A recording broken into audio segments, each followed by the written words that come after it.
O que Jesus falava, que era conhecer a si mesmo, é conhecer ao Pai. Vivia e sabia que em cada era, os verdadeiros iniciados são perseguidos não por serem perigosos, mas por revelarem o que deveria permanecer escondido. Todos eles, dos essênios a Manly, formam uma rede invisível, como fios de uma tapeçaria secreta. Suas histórias foram distorcidas, suas palavras suprimidas, suas obras esquecidas. Mas a verdade que carregavam, essa sobreviveu. Porque a verdade não precisa ser aceita, ela apenas precisa ser lembrada. E você? Consegue sentir o fio que te conecta a eles? Entre todos os textos descobertos em Nag Hammadi, há um que pulsa como um coração oculto entre as páginas do tempo, o Evangelho de Tomé. Diferente dos evangelhos canônicos, aqui não há milagres narrados, não há cronologia da vida de Jesus, nem mesmo menção direta à crucificação. Em vez disso, há ditos, aforismos, sentenças curtas e provocadoras, um conjunto de ensinamentos que mais parece um código, um mapa interno, palavras que não visam informar, mas provocar, que não querem ser entendidas pela mente comum, mas decifradas pela consciência. O Evangelho começa assim. Estas são as palavras ocultas que Jesus, o vivo, disse e que Dídimo Judas Tomé escreveu. E ele disse, aquele que encontrar a interpretação destas palavras não experimentará a morte.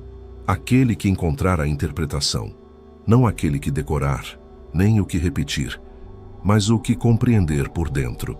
É uma chave, um convite, um teste. A sabedoria está oculta, não para ser inacessível, mas para ser conquistada. E então logo nos primeiros logions ele diz, se aqueles que vos guiam vos disserem vede, o reino está no céu, então os pássaros do céu vos precederão. Se vos disserem está no mar, então os peixes vos precederão. Mas o reino está dentro de vós e fora de vós. Quando vos conhecerdes, então sereis conhecidos, e sabereis que sois filhos do Pai vivo. Essa passagem, muitas vezes ignorada, muda absolutamente tudo. Ela nega a mediação religiosa, derruba a hierarquia espiritual e coloca em suas mãos, e somente nas suas, a responsabilidade do reencontro com o divino. O reino não é uma promessa futura, nem um lugar distante. Ele está dentro de vós e também fora de vós.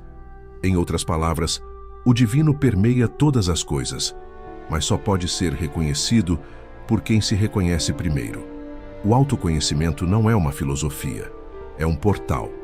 Quando Jesus diz, quando vos conhecerdes, então sereis conhecidos, ele rompe com o conceito de um Deus que observa de fora. Ele aponta para um Pai vivo que só pode ser percebido quando se dissolve a ilusão da separação. É por isso que os gnósticos diziam que o mundo era maia, ilusão.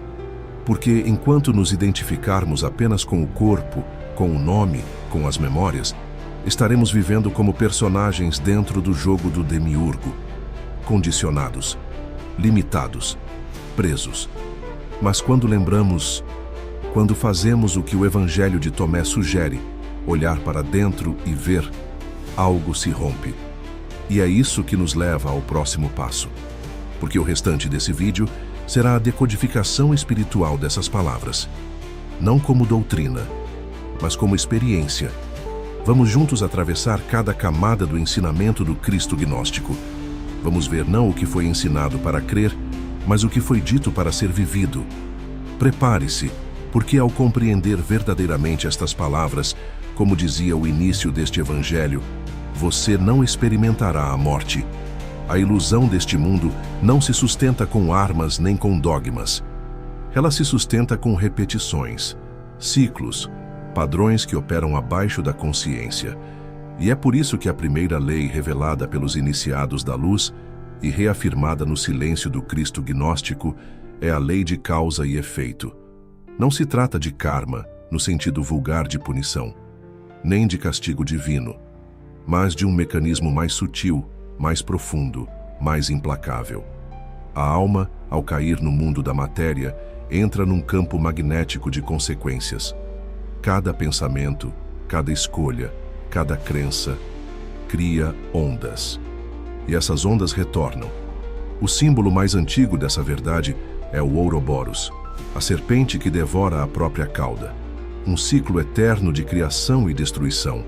Traumas que geram culpa, culpas que alimentam obediência. Obediência que produz sofrimento. Sofrimento que gera mais trauma. E o ciclo se fecha. Você já se perguntou por que certas dores se repetem na sua vida? Por que padrões emocionais retornam, mesmo quando você muda de lugar, de pessoas, de contextos? Porque parece que há algo invisível empurrando você sempre para os mesmos becos. A lei de causa e efeito, como entendida na gnose, revela que o mundo externo não é causa, mas consequência. Tudo o que vemos é reflexo. Toda dor é espelho. Toda situação é símbolo. E por que isso importa? Porque enquanto você olhar para fora buscando solução, continuará preso ao labirinto. O demiurgo, esse arquétipo do falso criador, opera justamente nesse campo. Ele te convence de que os problemas estão no mundo, nas pessoas, nas instituições, nos deuses. Ele te distrai. Ele quer que você acredite que é vítima, porque uma vítima nunca desperta. Mas o Cristo gnóstico veio ensinar o oposto.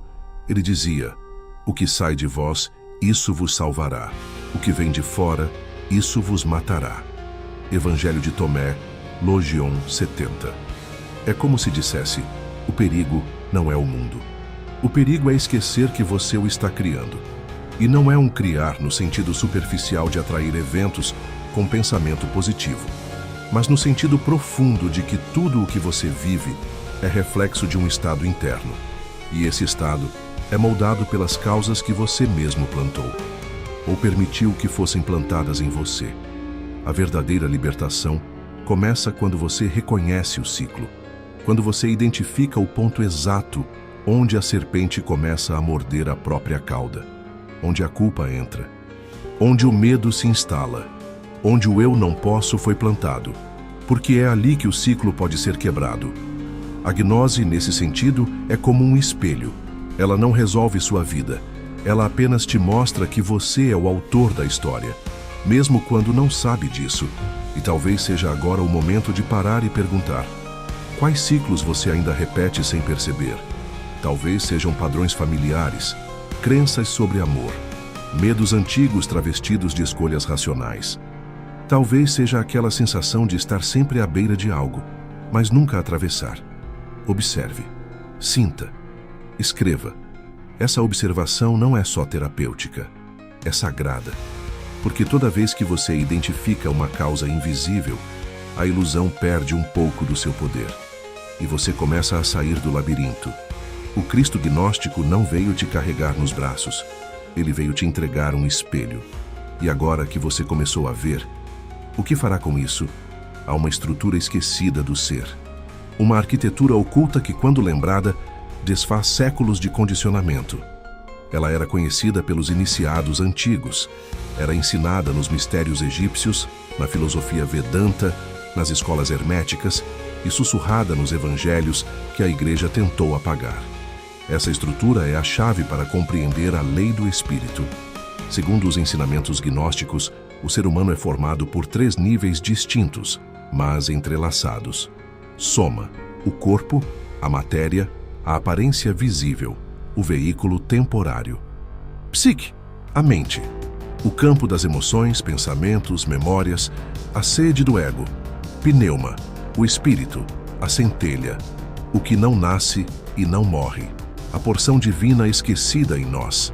E é neste terceiro nível, o pneuma, que habita o verdadeiro Cristo. Não o Cristo histórico, não o Cristo institucional, mas o Cristo eterno, imperecível, silencioso, aquele que os gnósticos diziam estar adormecido no interior do ser humano à espera de ser despertado. O Evangelho de Tomé ecoa essa verdade com clareza misteriosa. Quando fizerdes o 2-1, e quando fizerdes o interior como o exterior, e o superior como o inferior, então entrareis no reino. Essa frase é uma senha, uma equação espiritual. Fazer o 2-1 é dissolver a dualidade, unir opostos, integrar sombra e luz, ego e espírito, masculino e feminino, céu e terra. Quando o corpo, soma, e a mente, psique, se alinham com o espírito, pneuma, nasce um novo estado de ser, a gnose. E é nesse estado que o reino é percebido, não como lugar, mas como condição. Essa ideia não pertence só ao cristianismo oculto. No Vedanta, encontramos o conceito de Atman, o eu espiritual, idêntico ao Brahman, o todo. No hermetismo, a tábua de esmeralda proclama: o que está em cima é como o que está embaixo. A verdade repete-se como fractal em diferentes tradições. E a razão disso é simples: não são cópias. São ecos de uma única origem. Mas o que isso significa para nós?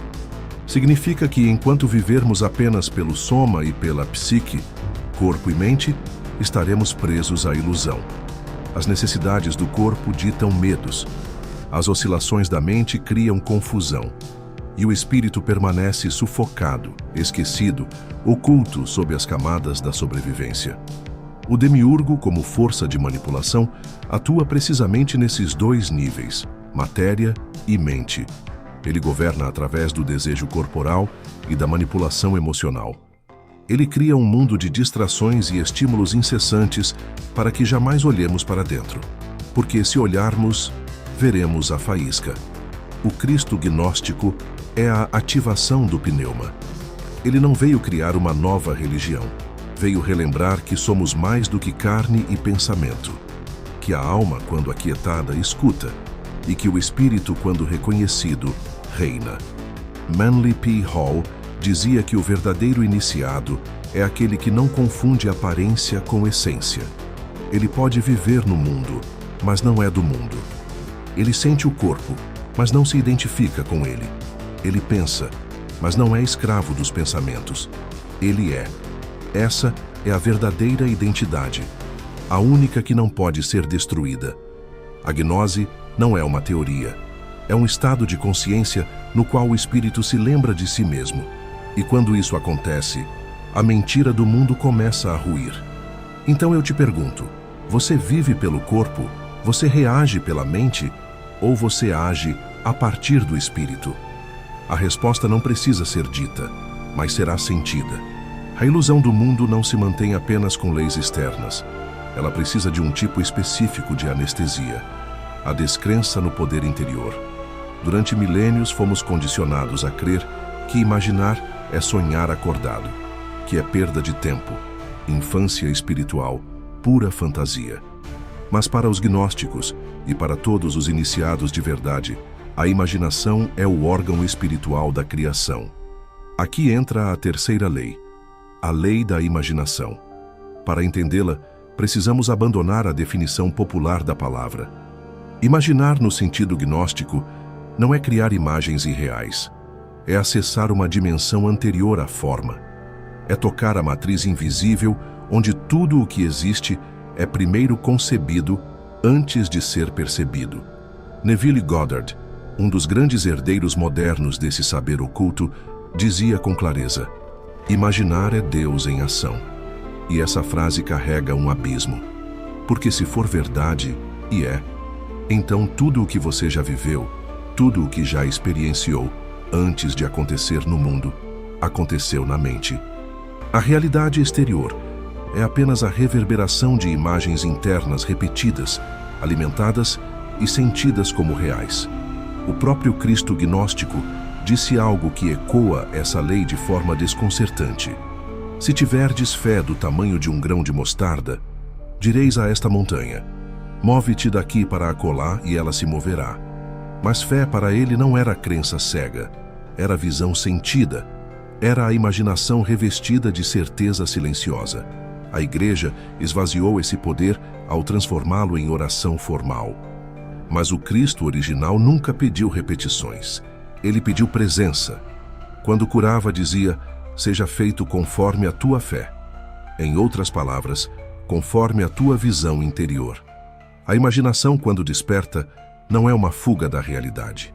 É o seu código-fonte. Os hermetistas diziam: o todo é mente, tudo é mental, tudo é vibracional, tudo é moldável. A matéria é apenas luz condensada. A vida que vivemos é apenas o espelho da mente que alimentamos.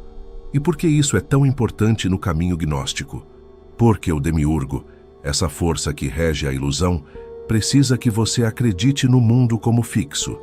Precisa que você reaja, nunca que você crie. Precisa que você repita imagens que não são suas, padrões que não são seus, medos que não são seus. Porque, enquanto você apenas reage,